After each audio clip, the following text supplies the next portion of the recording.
Ministério Derek Prince, proclamando a palavra inspirada de Deus ao redor do mundo. Derek Prince é reconhecido como autor e professor com livros, áudio e rádio. Derek tenta alcançar os inalcançados e ensinar aqueles que não foram ensinados. Por 50 anos de ministério, ensinando em centenas de países em mais de 50 línguas. E agora, Derek Prince.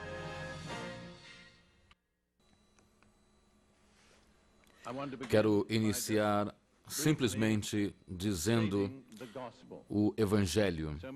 Muitos de nós usamos a frase o Evangelho e falamos dele como se fosse alguma coisa que absolutamente conhecemos claramente.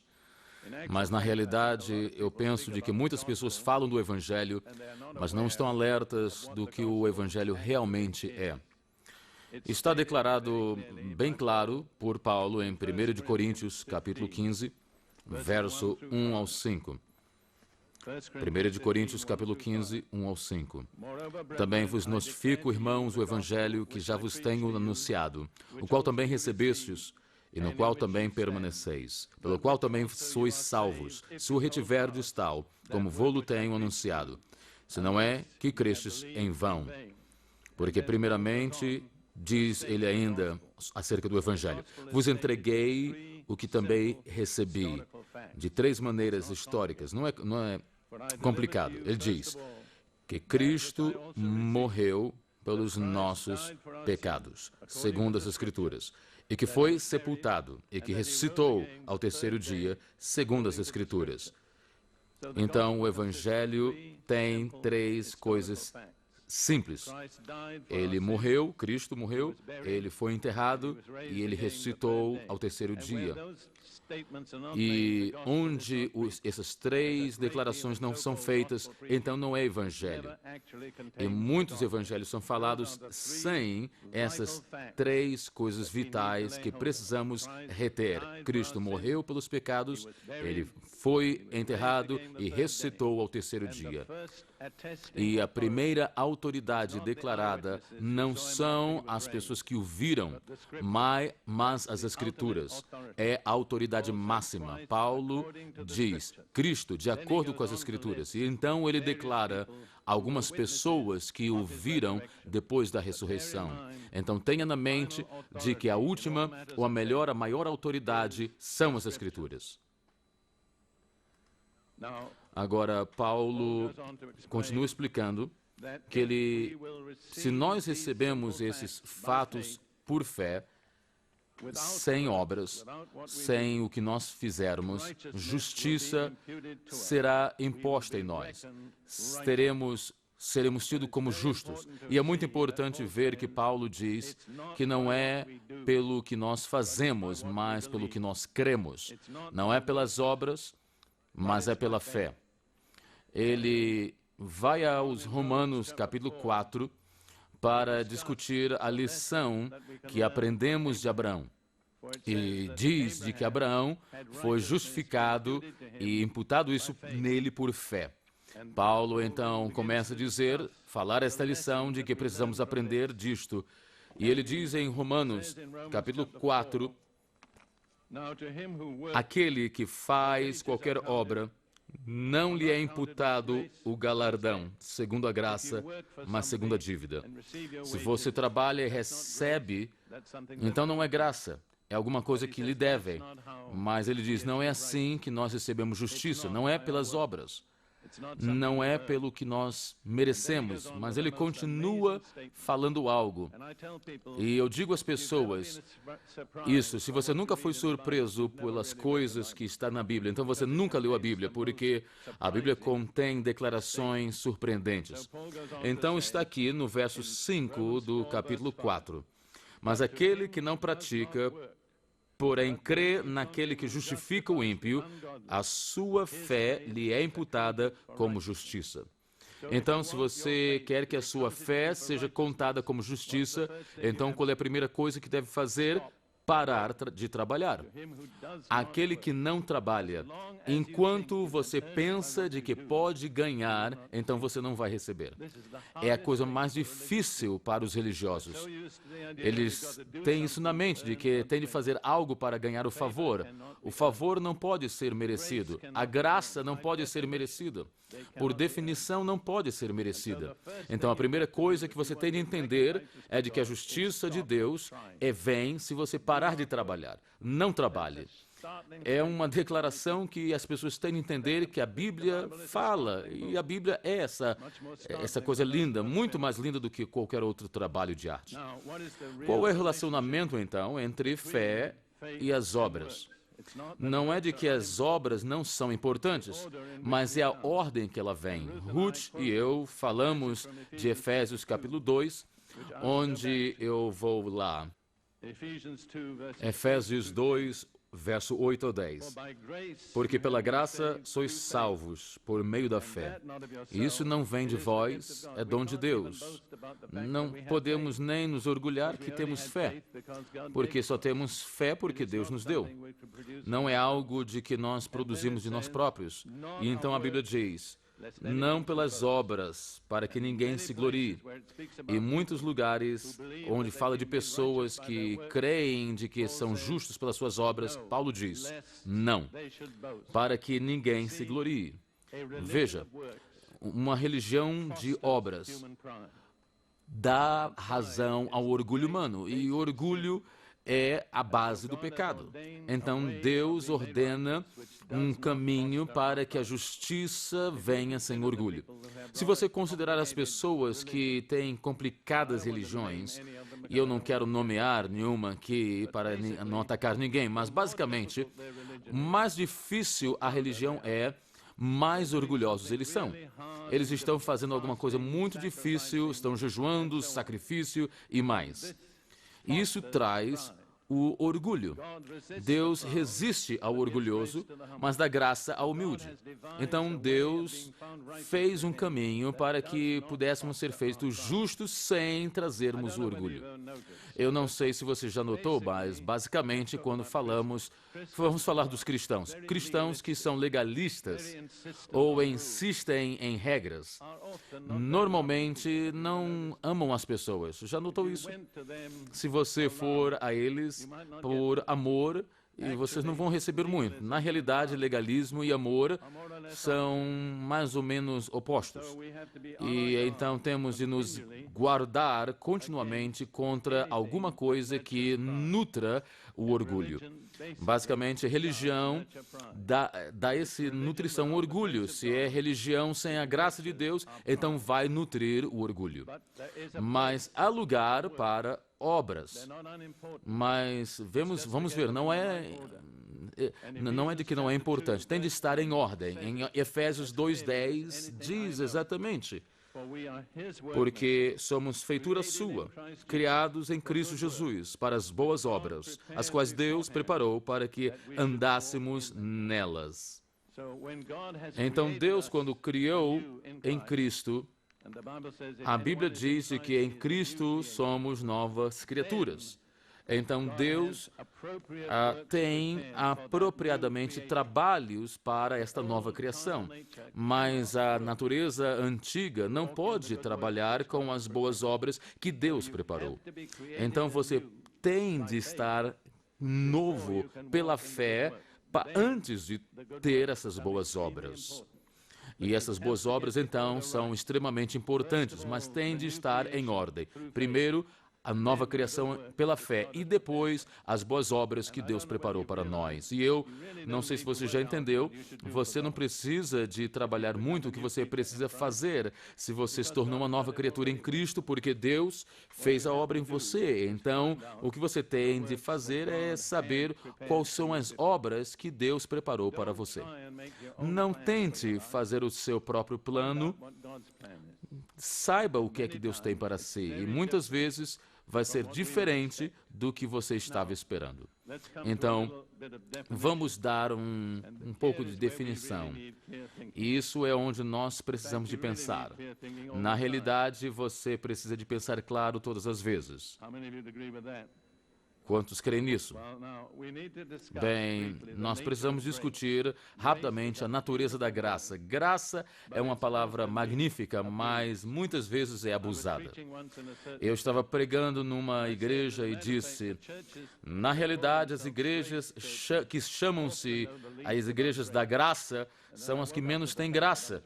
E depois eu realizei que eu estava pregando numa igreja assim, mas na realidade é verdade. Muitas pessoas usam a palavra graça, mas não têm ideia do que a graça é. A raiz da palavra graça é atração, é beleza. Então, é uma beleza que Deus põe sobre nós porque nós cremos nele. Nos faz lindos com a sua graça. E Paulo escreve, aí está o pegar, em Romanos 11:6. Mas se é por graça, já não é pelas obras. De outra maneira, a graça já não é graça. Em outras palavras, na minha língua, não pode merecer graça. Alguma coisa ou qualquer coisa que pode merecer não é graça. E alguma coisa que nos humilha. Temos de depender da sua graça, não podemos merecer. Nada que possamos fazer pode obter a graça de Deus, mas é pela graça que somos salvos pela fé. E quando você começa a se animar pelo fato da fé, você se lembra do que Paulo diz. E isso não vem de vós, é um dom de Deus. Você não tem nada que pode se orgulhar se você foi salvo pela graça. Deus fez isso para te proteger do maior pecado, que é o orgulho. Vamos, então, considerar o relacionamento entre fé e obras. O que nós cremos e o que nós fazemos. E, pelo que eu saiba, eu vou dizer isso agora do Novo Testamento, e para muitos de vocês vai ser algo que vai, talvez, chocar. Algo que eu descobri meramente pregando a mensagem simples do Novo Testamento, a salvação da graça, é algo que faz brilhar os olhos de muitos cristãos. Eu lembro-me de que um dia disse numa congregação do tamanho desta igreja, claro, cristianismo não é um jogo de regras. E depois olhei para as pessoas e eles estavam pasmas. E eu creio de que seria menos pasmo se eu dissesse Deus está morto, porque o conceito do cristianismo para eles é de que é um jogo de regras, e talvez isso é para vocês, mas eu digo, não é. Você não pode chegar lá por regras. Vamos olhar o que Paulo diz em Romanos 3, verso 20. O tema de Romanos, na realidade, é justiça.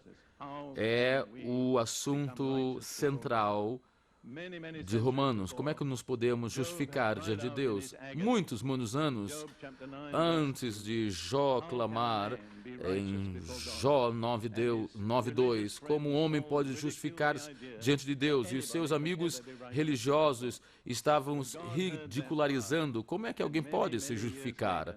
Mas Deus ouviu o clamor e depois de anos ele responde o clamor em Romanos. Como pode um homem ser justificado diante de Deus? E não é mantendo um jogo de regras. Em Romanos 3:20, Paulo diz, por isso nenhuma carne será justificada diante dele pelas obras da lei, porque pela lei vem o conhecimento do pecado. Eu li a versão da nova King James. A NVR essencialmente diz o mesmo. Ambos põem a palavra que não está lá. Eu aprendi grego desde 10 anos e eu estou confiante do que eu estou dizendo. Eles põem da lei, 2 vezes, da lei. Mas Paulo não diz isso. Ele diz, pois a obra de lei, nenhuma carne será salva, pois a lei traz o conhecimento do pecado. Então, qual é o propósito da lei? É o diagnóstico. Deus expõe o problema, sim. Expõe que você tem um problema que é o pecado. A lei pode diagnosticar, mas não pode resolver. Só pode ser resolvido pela graça. Você precisa da lei para que você chegue naquele ponto onde você entende que você precisa da graça. É o propósito. Tiago diz, em capítulo 2, verso 10 ao 11 da sua epístola, o seguinte, Tiago 2, 10, 11. Porque qualquer que guardar toda a lei, e está falando da lei de Moisés, e tropeçar em um só ponto, tornou-se culpado de todos. Porque aquele que disse, não cometerás adultério, também disse, não matarás.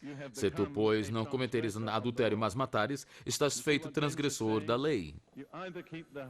Então você vê de que Tiago, ele está dizendo, ou você mantém toda a lei, ou não mantém a lei. Manter 99% não é manter a lei. A lei é todo um sistema. Incidentalmente, nenhum de nós não podemos nem manter 99%.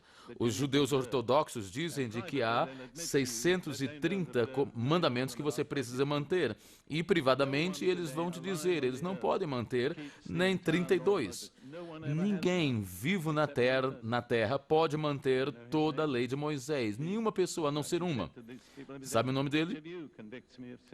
Jesus. Exato. Ele disse nos seus dias, de qual pecado me condenam? Não podiam respondê-lo.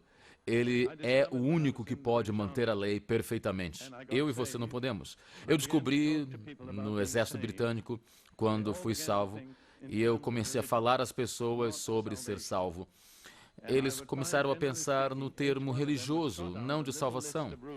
E eu achava, ao falar com eles, de que eles começavam a falar de pequenas regras, e era a sua justiça, e era especialmente feito para as suas situações. Era algo de que estavam fazendo errado, então eles não falavam disso. E eu pensei, é como a mente humana pensa. Eu sou justo por manter regras. Não, você não é. Você poderia ser, se você pudesse manter toda, mas você não pode, ninguém pode. Então você não pode dizer, eu mantenho um pouco desse sistema, mas não é. É todo um sistema. Ou você mantém todo ou não mantém todo. E se você pode manter todo, então Deus te justifica, mas você não pode. Então você não pode ter alternativa senão a graça. Algo que você não pode merecer.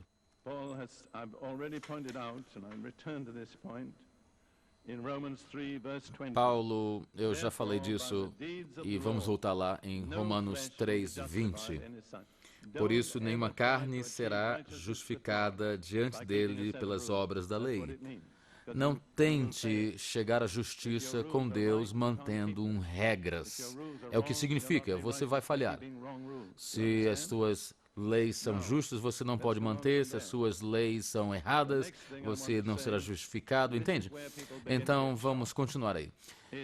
A próxima coisa que eu preciso dizer, e é onde as pessoas começam a ficar chocadas, é de que a graça e lei são mutuamente exclusivas. Você não pode beneficiar de ambas. Você precisa de uma ou de outra.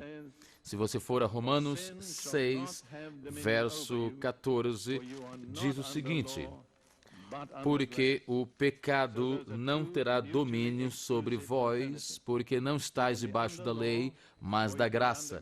Então, são duas alternativas que se excluem. Ou está debaixo da lei, ou debaixo da graça, mas não pode estar debaixo de ambas. E se você está debaixo da lei, não está debaixo da graça. Está debaixo da graça, então não está debaixo da lei. E as implicações de Paulo são muito mais extensas. Ele diz de que o pecado não terá domínio, porque não estás debaixo da lei, mas debaixo da graça. A implicação aí é de que se você estiver debaixo da lei, então o pecado terá domínio sobre você. E a única maneira de escapar do domínio do pecado é tentar parar de estar debaixo da lei, mas pôr-se debaixo da graça de Deus. E eu disse que é chocante. E eu falei de que alguns de vocês já estão chocados. E em Romanos 8,14, Paulo diz: porque todos os que são guiados pelo Espírito de Deus, esses são filhos de Deus. Quem são os filhos de Deus? Aqueles que são guiados regularmente pelo Espírito Santo. É a alternativa de manter um jogo de regras. Se você manter esse jogo de regras, ou você pode ser guiado pelo Espírito Santo, mas você não pode fazer ambos. E há uma pequena ilustração que vem à minha mente. Eu penso que eu vou usar agora para vivificar isto. Há um jovem que graduou da escola bíblica e tem um bacharelado em teologia, é forte, é saudável, e agora vem de um certo ponto e quer ir a um certo destino, e Deus diz a ele, agora você tem duas alternativas, ou você pode usar um mapa, ou você pode ser guiado pessoalmente. E esse homem diz, eu sou inteligente, eu tenho um bacharelado em teologia, e eu sei como ler mapas, eu vou usar o mapa, eu não preciso do guia. E ele começa, então, o sol brilha, os passarinhos estão cantando, mas 3 dias depois, está escuro, no meio da noite, numa floresta. Ele está ali perto de um penhasco e não sabe se está no norte, sul, leste ou oeste. E uma voz gentil fala a ele, posso te ajudar? Sabe quem é? É o Espírito Santo, o guia pessoal. E ele diz, Espírito Santo, eu realmente preciso de ti. E o Espírito Santo, então, tira ele desta posição e põe ele de volta na estrada. Mas depois de um momento, ele diz, sabe o que? Eu fui um pouco bobo ali, eu poderia ter me autoajudado, eu estava ali em pânico, e ele olha para o lado e ele vê que o Espírito Santo não está lá, o seu guia não está lá. Então ele diz, eu posso fazer por mim próprio.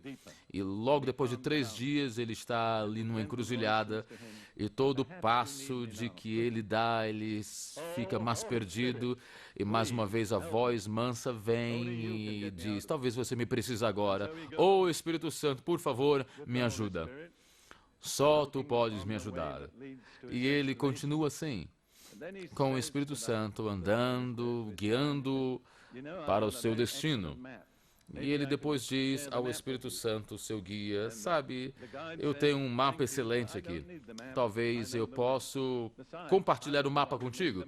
E o guia diz, obrigado, mas eu não preciso de mapa, eu sei o caminho. Além, na realidade, eu te dei o mapa. Vês a mensagem? Quanto tempo vai nos levar para entendermos que não podemos fazer em nós próprios? Não é pela nossa obra, não é nossa regra. É o Espírito Santo, é o Espírito da graça. Enquanto nos mantermos sendo guiados pelo Espírito Santo, seremos filhos de Deus. E em Gálatas 5, Paulo volta a esse tema, e eu quero dizer isso, de que é um dos maiores temas do Novo Testamento. E qualquer pessoa que ainda não dominou este tema está no crepúsculo. E eu penso que muitos crentes vivem aí, como no meio entre a graça e a lei, e não sabem qual é qual, e não sabem tomar proveito da graça de Deus. Mas em Gálatas 5:18, Paulo diz, se você é guiado pelo Espírito, você não está debaixo da lei. E ele disse antes, todos quantos são guiados pelo Espírito são filhos de Deus. Então você tem uma escolha, você pode viver como um filho, guiado pelo Espírito, ou você pode pôr as costas para o Espírito e tentar manter a lei, mas você não pode fazer os dois. É a essência do que eu estou tentando dizer para vocês. É onde as pessoas ficam aí não no crepúsculo, estão pela metade, dependendo da graça, e a outra metade em algumas leis que não pode manter. Então entenda, eu não estou dizendo de que é mal manter leis. O que eu estou dizendo é de que mantendo leis não te faz justo. Entendeu isso? É melhor dizer de novo, manter leis não te justifica. Muitos de nós pertencemos a uma denominação e elas têm suas regras. E eu creio de que se você pertence a esse grupo, tem de manter as regras delas. Se você não pode manter as regras, não deveria pertencer, mas manter as regras não te mantém ou não te faz justo. Na realidade, é uma fonte de divisão no corpo de Cristo, porque a maior parte dos grupos religiosos tem os seus as suas regras. Os católicos, os batistas, os adventistas, os pentecostais têm suas regras, e na realidade a maior parte das pessoas dizem, se eu manter essas regras, então, bem, eu serei justificado. E olham para o outro grupo e eles dizem, não estão mantendo as nossas regras, então não pertencem ao corpo de Cristo. É onde o legalismo entra, divide o corpo de Cristo. Os batistas têm de manter as suas regras. Os pentecostais, da mesma maneira, os católicos e os outros. Mas mantém isso na mente, nenhum se justifica mantendo as suas regras, se justificam pela fé. O problema é de que as pessoas, quando focalizam nas regras, se perdem da fé. E é onde nós estamos aí no crepúsculo. É como o jovem que pensava de que podia achar-se pelo mapa e encontrou-se no pântano. Alguns de vocês sabem o que é estar atolado. Na realidade, alguns de vocês estão aqui porque saíram do Pantanal e entenderam de que precisam do Espírito Santo. Amém? Amém. Agora, eu vou fazer uma declaração chocante e não faria se Paulo não tivesse feito primeiro. Você vai encontrar isso em Romanos capítulo 7. E mais você vai com Paulo, mais chocante ele fica. Romanos 7, verso 4 e seguinte.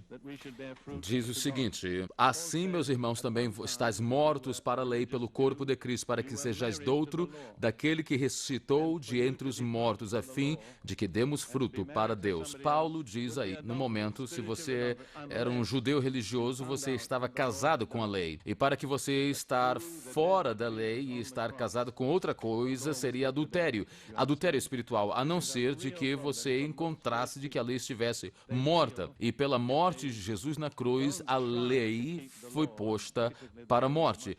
Você entende? É um problema para as pessoas judaicas. Eles encontram de que se não tentassem manter a lei, então basicamente estariam fora dela, então seriam infiéis ao esposo. Tem de ter uma revelação de que a lei foi posta para a morte em Cristo, para que pudessem estar casados com outro, com o Messias ressurreto, e por ele então encontrar fruto, entendem? O fruto vem apenas pela união. Aquilo com quem estamos unidos vai trazer o fruto. Se estamos unidos com Cristo, então vamos trazer o fruto do Espírito. E seguindo aí, Paulo diz no verso 5, porque estávamos na carne, as paixões dos pecados que são pela lei operavam em nossos membros para darem fruto para a morte. É uma declaração maravilhosa. As paixões do pecado que estavam na lei. Em outras palavras, Paulo diz, a lei estava mexendo aí, trazendo paixões do pecado. Deixa-me dar outra passagem. Em 1 Coríntios 15, 56, que é também uma declaração que nos toma o ar. O aguilhão da morte é o pecado, e a força do pecado é a lei. Paulo continua em Romanos 7 dizendo de que não há nada de errado com a lei, é perfeita, o problema está em nós.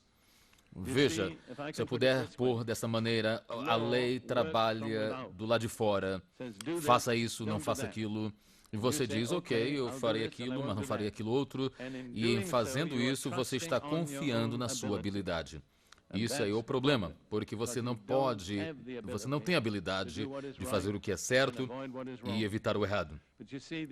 E a essência natural da nossa carne é confiar em nós próprios e nunca depender em Deus. E isso vai à tentação no Jardim do Éden. Qual foi a motivação usada por Satanás? Você será como Deus. Não há nada errado ser como Deus. Qual era o problema? Era que eles estavam sendo como Deus sem depender de Deus. Depender no conhecimento do bem e do mal. E esse aí é a raiz do problema da humanidade, da religiosidade. Queremos ser como Deus, mas não queremos depender de Deus. E a essência do pecado é refutar depender em Deus. A essência é do pecado. Não é algo particular que você comete. É a atitude de depender em si próprio que fecha a graça de Deus da sua vida. E é a coisa mais difícil, eu creio, que Deus tem de tratar comigo e com você. É essa atitude de autojustificação. Eu posso fazer, eu não preciso de Deus.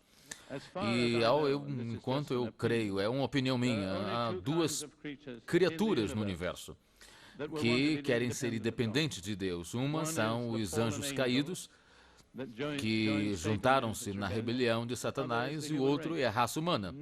Nada mais no universo quer ser independente de Deus. Os passarinhos não querem, as criaturas, os peixes não querem, as estrelas não querem.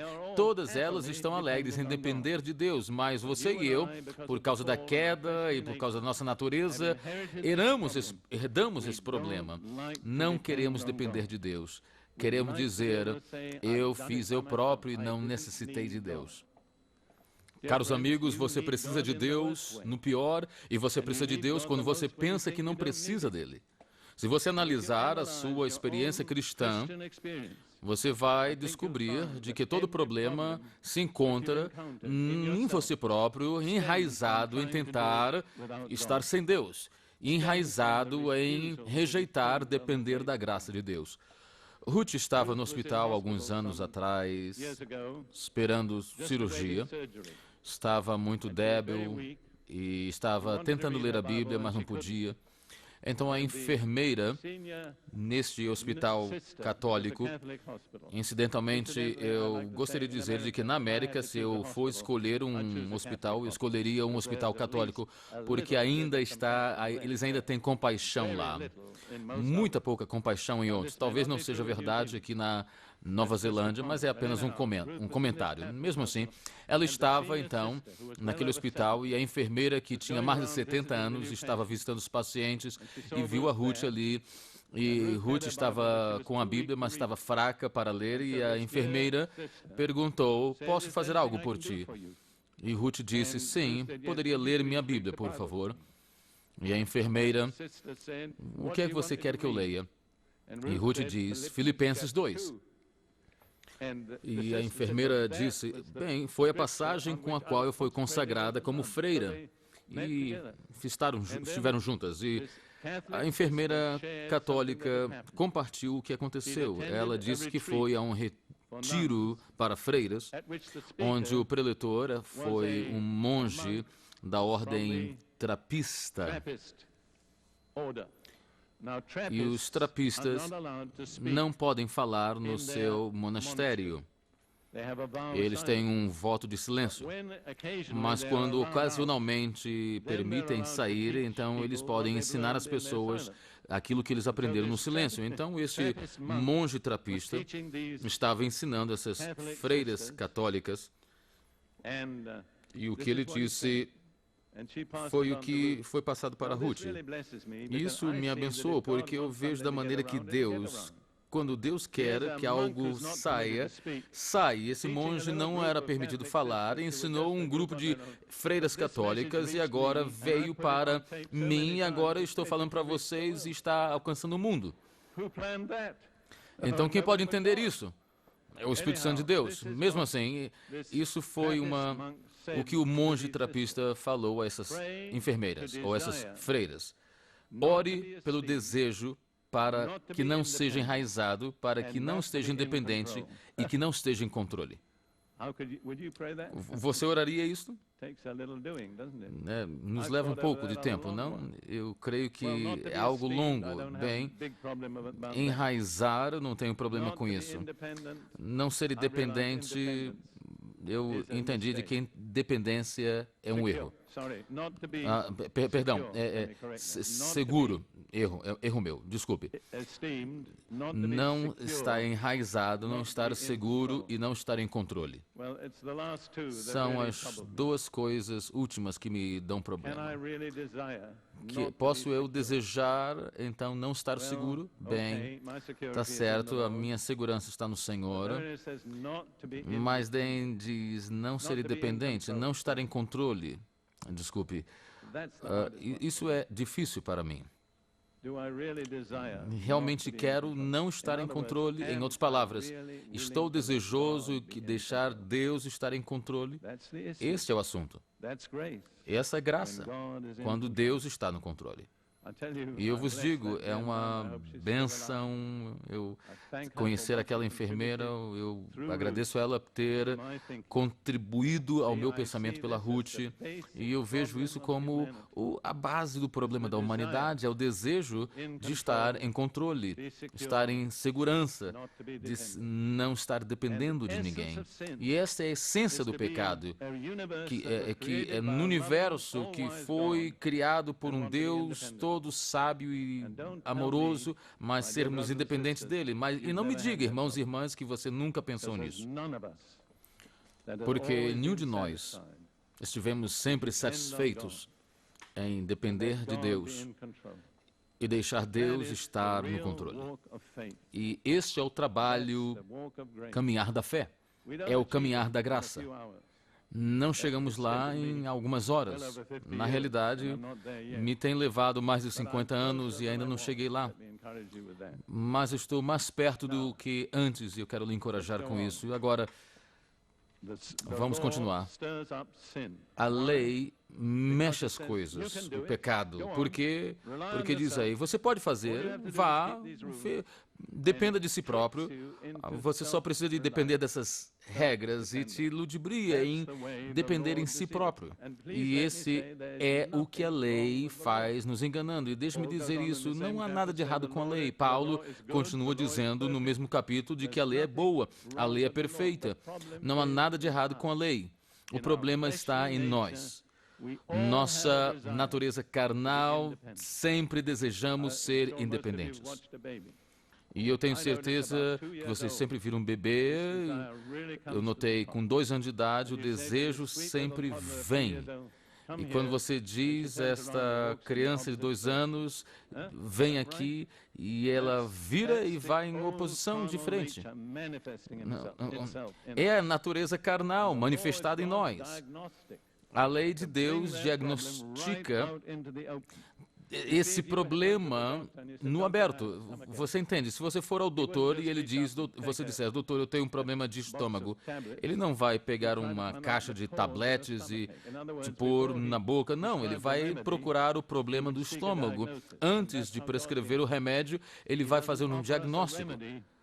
E é como Deus trabalha conosco. Ele não nos dá um remédio, ele diagnostica o problema para que então possamos entender que precisamos, no pior, esse remédio. Então, vamos a Romanos, capítulo 10, verso 4. Romanos 10, 4. Porque o fim da lei é Cristo para a justiça de todo aquele que crê. Então, se você crê em Jesus Cristo, é o fim da lei. Não o fim da lei em todo sentido, mas o fim da lei para a justiça. O que significa alcançar justiça com Deus. Cristo põe um final na lei. Quando ele morreu, foi isso. Quando ele ressuscitou dos mortos, ele nos ofereceu um novo caminho para nos justificar em Deus, que não é manter a lei. Então, Cristo é o final da lei para a justiça. Não é o final da lei, a parte da palavra de Deus, ou a parte da história de Israel, ou do exemplo como Deus tratou com o povo, não. A lei ainda está aí, mas é a maneira de alcançar a justiça. A morte de Cristo pôs um final na lei. Vamos, então, olhar um momento, um exemplo dos cristãos em Gálatas. Os Gálatas é interessante, é um epístolo interessante porque, teologicamente, eu iria perguntar qual é o problema de que Paulo olhou ali em Gálatas e você poderia dizer legalismo. É a descrição oficial teológica do problema. A maior parte das cartas que Paulo escreve às igrejas, ele começa com essa gratidão maravilhosa a Deus pela bênção, pelo bom. Até na igreja de Corinto, onde havia um homem ali vivendo com a esposa do seu pai, havia bebedeira na ceia, mas ele expressou uma gratidão grande a Deus pela graça de Deus. Mas quando ele trata com os Gálatas, se eu pudesse dizer assim, ele não gasta tempo nenhum senão agradecendo a Deus pela sua graça. Qual era o problema com os Gálatas? Não era bebedeira, não era imoralidade, o que era legalismo.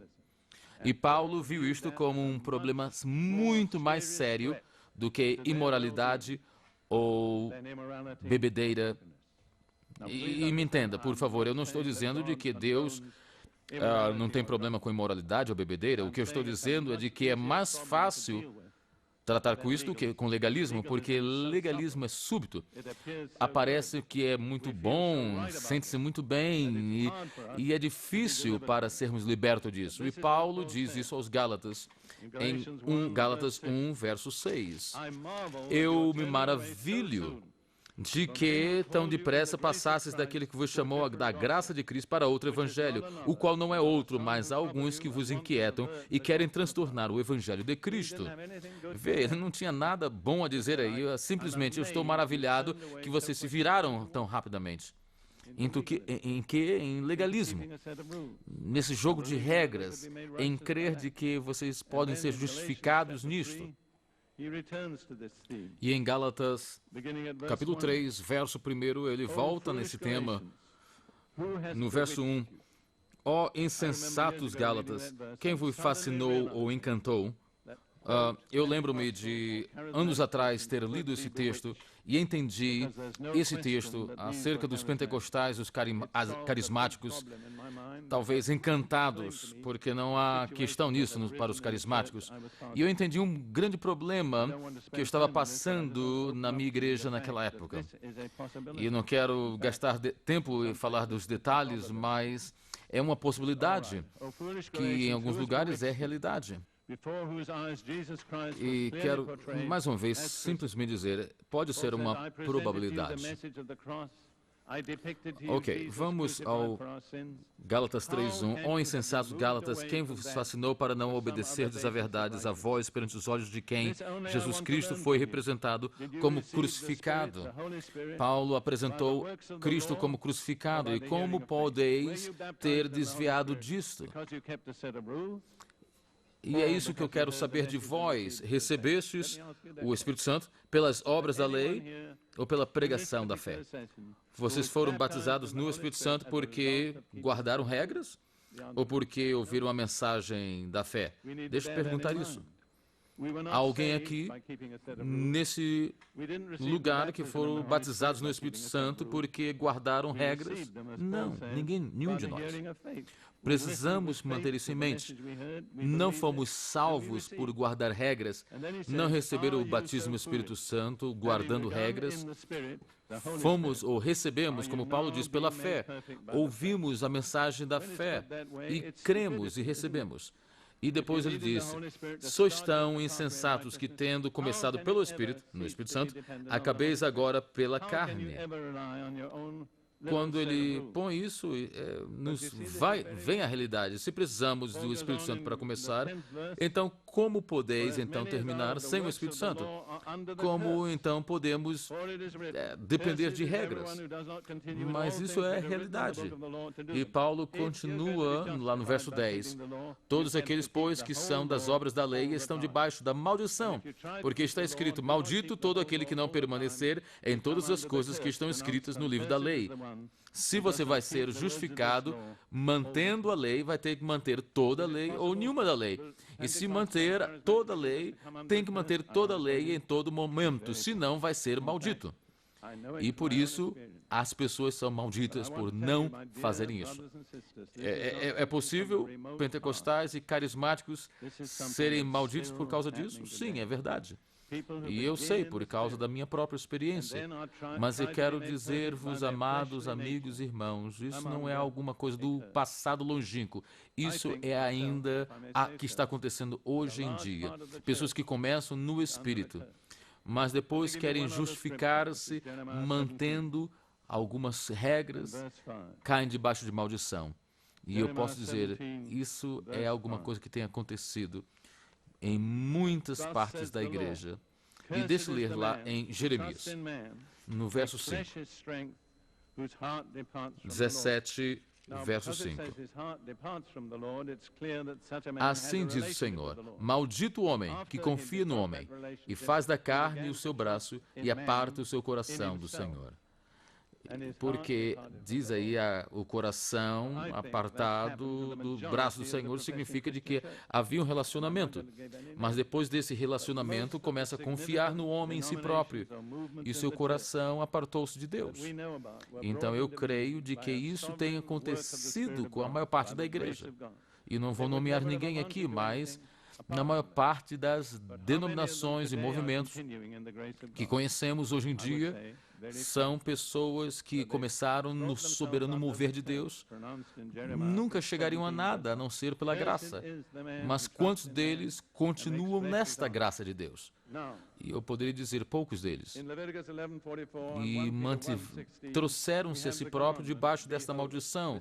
Maldito o homem que confia no braço do próprio homem e que confia na carne. Em Levíticos 11:44 e Pedro 1:16, temos um mandamento: ser santo. É um mandamento de Deus. Mas se você ler em Levíticos 11, vai vir lá no final uma regra muito elaborada que diz o que não pode comer. E a implicação é, se você vai ser santo, você não tem que manter todas essas regras.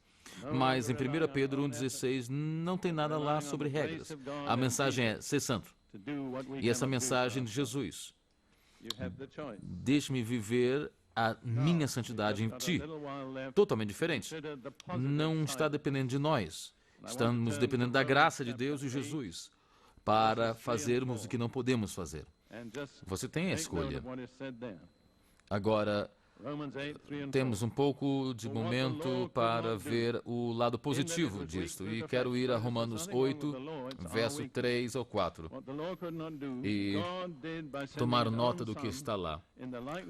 Romanos 8, 3, 4. Portanto, o que era impossível à lei, visto como estava enferma pela carne, então não há nada de errado com a lei, a nossa carne. O que a lei não podia fazer, Deus fez enviando seu Filho em semelhança da carne do pecado. Pelo pecado, condenou o pecado na carne. Agora, o que é o positivo? Para que a justiça da lei se cumprisse em nós. E não andamos segundo a carne, mas segundo o Espírito. E aí tem a pergunta que o americano diz, a pergunta de $1 milhão. Como podemos ser justificados pela lei? Já perguntou isso? Eu posso te responder isso em uma palavra. Em uma palavra de poucas letras. Amor. Amor é o requerimento da lei. E eu vou te mostrar isso rapidamente em alguns pontos aqui. Mateus 22, Jesus foi perguntado por um advogado. Sabe como é a lei na mente de um homem? No verso 35, uma pergunta foi feita: Mestre, diz-nos qual é o maior ponto da lei. E Jesus respondeu: deverás amar o Senhor teu Deus de todo o teu coração, de toda a tua alma, de todo o teu pensamento. Esse é o primeiro grande mandamento. E o segundo é amarás o teu próximo como a ti mesmo. Qual é a palavra-chave? Amor. Amor por Deus, amor pelo vizinho. E ele diz, Jesus, desses dois mandamentos dependem toda a lei e os profetas.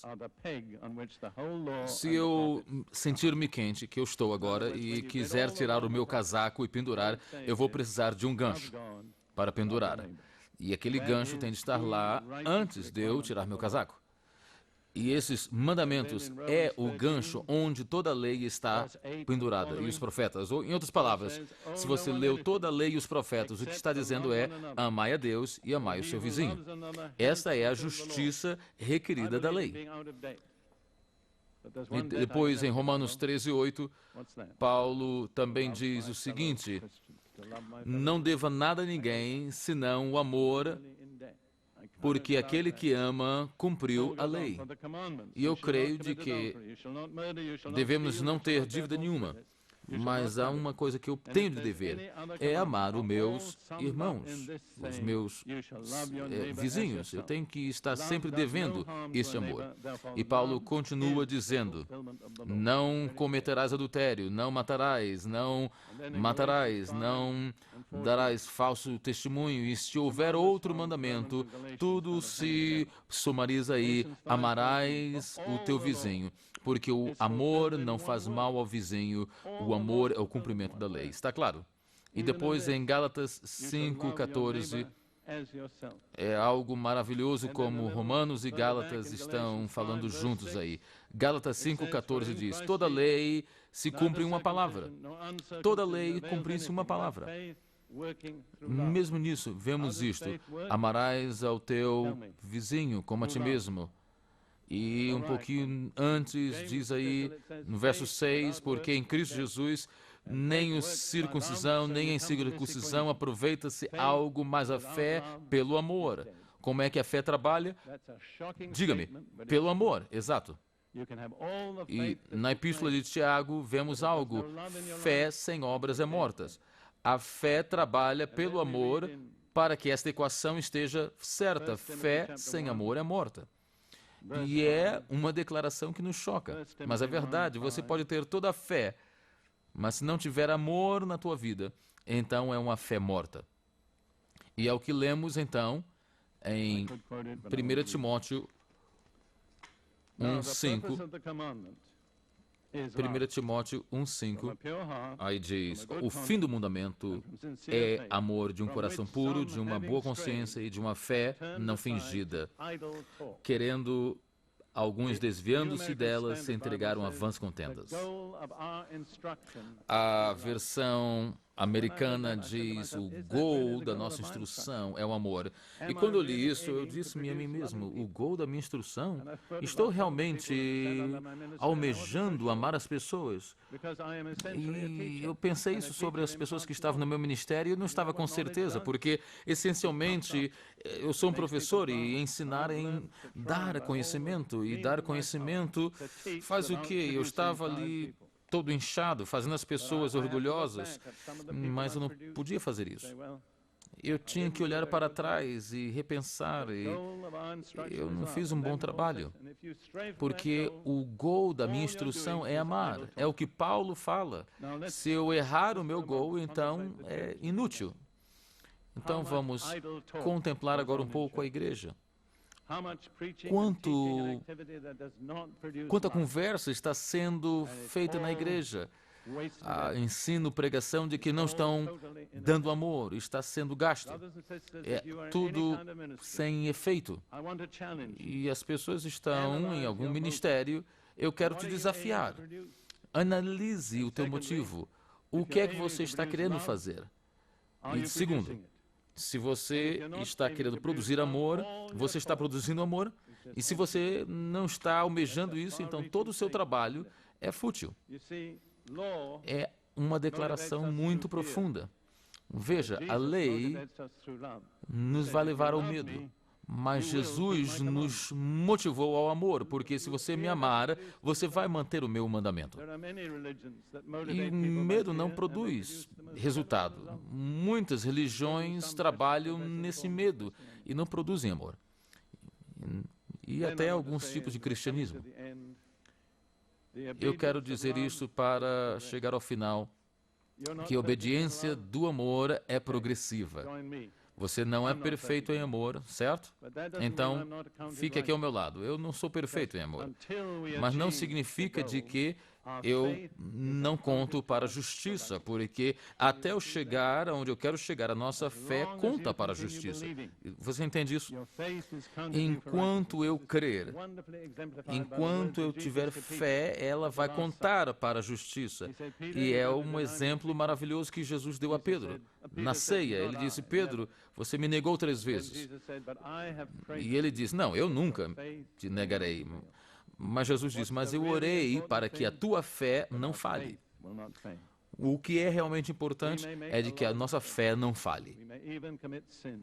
Podemos errar muitas vezes, podemos cometer pecado, não chegamos onde nós precisamos, não somos perfeitos, mas se nós continuarmos a crer, a nossa fé contará para a justiça, até lá nós chegarmos. E deixe-me fechar com uma passagem de Tiago que eu amo, eu não posso comentar por causa do tempo, mas em Tiago, capítulo 1, verso 25.